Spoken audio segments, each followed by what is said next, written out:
Thanks for joining us at Right On Replicas, where we're proud to bring you the best scale model kit reviews on the planet. This review covers the DEORA show car from AMT. It's kit number 3847, and it's a 125 scale kit that's at a skill 2 level for the intermediate builder. Now, no longer in production, this kit is still easily available online and at auction sites at attractive prices. The pieces here are molded in chrome, yellow, gray, clear red, clear, black with black vinyl tires and water slide decals. Now, when the Alexander brothers produced the DEORA in the mid-60s, it was an overnight sensation that pushed the boundaries of automotive styling. It was based on a 65 Dodge A100 truck and looks kind of like a cab-forward van with a pickup El Camino style body. But it was made from parts from just about every of the major car makers, so I guess it should. Anyway, it was a gorgeous vehicle, and AMT has produced this in numerous versions, including one with a camper that comes in this kit, and that's the version we're going to build for our review. When you're done, the dimensions will be about 7 1/4 inches long, 3 inches wide, and 2 1/4 inches high. And with the camper, it's about 3 inches high. Here are the kit's contents, and as you can see, they're all bagged separately for the major components, and this keeps the chrome and the tires from getting scratched and the tires from burning into any of the plastic parts over time. There's also a couple of nice looking side stripes for decals. And by and large, we'll be using actually tube glue for the construction here, but sometimes super glue for strength, and occasionally when we see a need for it, the windows will use some of that clear glue, crystal clear, or some white glue so that you don't see the glue.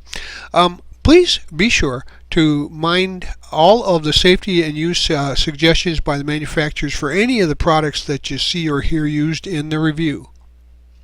Construction will start with the motor, as most model car kits go, and just as a reminder, you have to scrape the chrome plating off of parts before you glue those surfaces together so that they'll stick to each other. Also, same thing goes for paint. If you have paint on plastic, you need to scrape that off before you use glue on that area.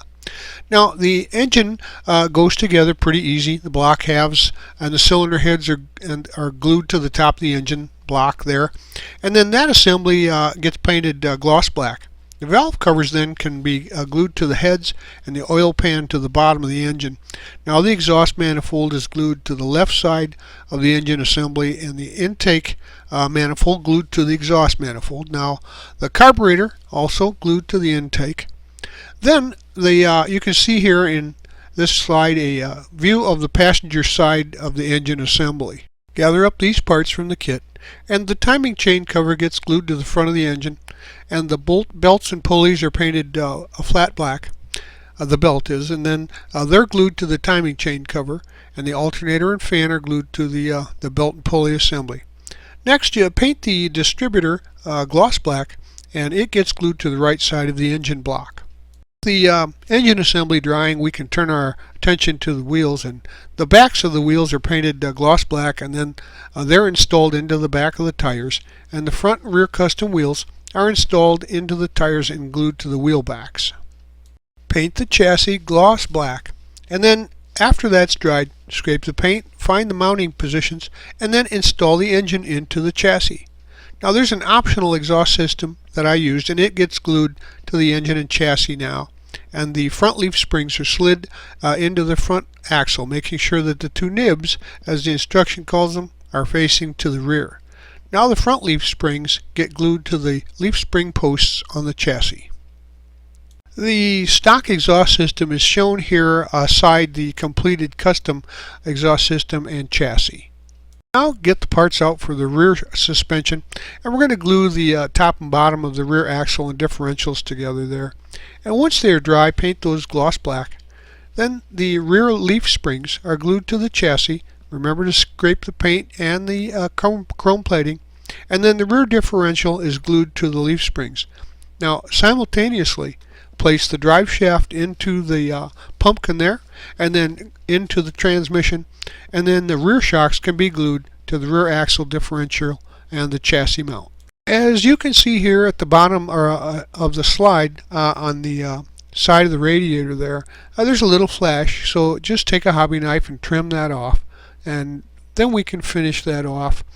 The front backing plates and the rear backing plates in the radiator then are painted gloss black, and the front backing plates are installed onto the front wheels, and then the front wheels are installed onto the front axle. Then the shocks can be glued to the front axle and chassis mounts, and the tie rod gets glued to both of the front backing plates. The rear backing plates are installed onto the rear wheels, and then the metal axle is installed into one of the rear wheels. Then it's slid through the axle differential area, and the other rear wheel can be pressed into place on the other end. Then the radiator can be glued into the chassis. Now this is a top frontal view of the radiator after it gets installed into the chassis. And from the side profile you can see what we have here is a rolling chassis and how everything is in position. And of course the venerable slant 6 there is mid-mounted in the back where the pickup bed is actually. Paint the interior flat black, and then flat brown for seating, and some acrylic flat brown for accent. Now the interior light, control panel, shift lever, speedometer, and tach are glued to the interior pan there, and the place is provided, and the instrument panel gets painted flat brown and some black for emphasis and some silver. Now the instrument panel gets glued to the interior of the pan. So get these parts, and the bucket seats and the headrest cushions, they're painted flat brown, and the headrests and the steering arm are flat brown as well. Now the Covico steering wheel gets painted flat brown and flat black. You can see the differences there.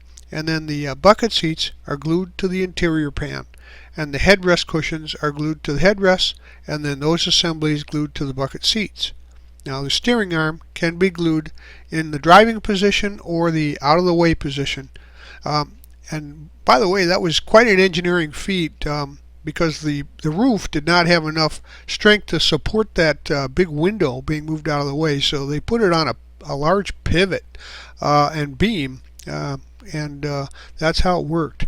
Well, now glue that into the out of the way position for viewing so that you can see the interior or in position as if they're driving.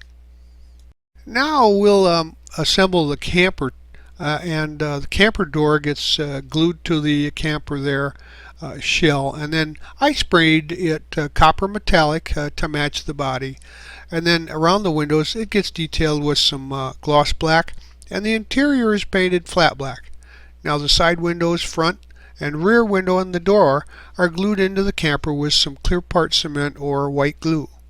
So I sanded all the parting lines and blemishes off the body and gave it a scuff, and then sprayed it with some Testors copper metallic, and the interior gets painted flat brown. Now the windows that you see here are glued in with some clear part cement or white glue. Locate these pieces, and then the upper door windshield frame gets sprayed with the copper metallic, and once dried you glue the windows into place, the windshield in there with some clear part cement. Now the hinge gets sprayed with the same copper color, and it's glued to the upper door windshield frame, and the overhead console can be painted flat brown. Now the upper door and windshield frame are installed into the body, and the overhead is painted flat brown before it gets glued to the ceiling of the body, locking the hinge in place there. And the interior quarter panels are glued into the interior between the side windows and the rear window. The lower door panel is spray painted with the copper metallic, and it gets installed into the body, and the front grille bumper segment is glued in, locking the lower door into place. Now don't use any glue on the lower door if the desired effect is to have the front be operational. The interior assembly then is glued into the body. Next, we'll stage these pieces and the sub-assemblies that we've worked on and install the body into the chassis. Take a look to see where the mounting points will contact each other. Scrape off any paint there and glue them in with some good strong glue. Now the front splash pan, of course, is painted copper metallic too and glued to the body covering the chassis. The headlight lenses are glued to the front of the grille bumper area with some clear part cement, and the rear view mirrors are glued to the body side areas. The exhaust ports are painted silver and they're glued onto the body, and the vented exhaust port covers go to the exhaust ports there. The decals then can be applied to the sides of the body of the pickup. Here is a front view of the model as it's completed through this point. The door looks a little large for scale, but I think it's pretty true to the actual DEORA pickup.